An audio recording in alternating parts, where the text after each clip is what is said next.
Sai, caralho. Pronto, viu? Você não vai falar com teu pai? Falou o que com seu pai? Não falei com a interessada do assunto, não é você? Falou o que com seu pai? Seu pai é puta bunda mole. Isso é ridículo. Ridículo o quê, Pode deixar que eu caralho? mesma falo com ele, tá? Fala mesmo. Não enche meu saco.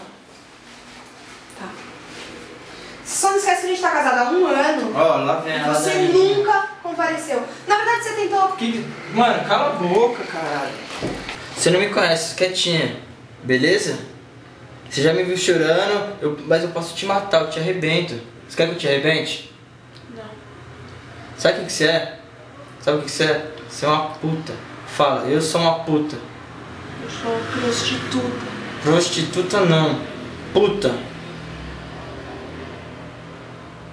Eu sou uma puta. E tem outra coisa, olha pra mim.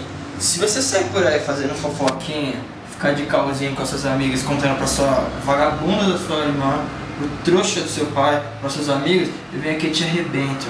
Te arrebento. Beleza? E ainda volto aqui, dou um tiro na sua cara, piso nela até você ficar deformada. Ninguém vai te reconhecer, sua trouxa. Tomar no cu.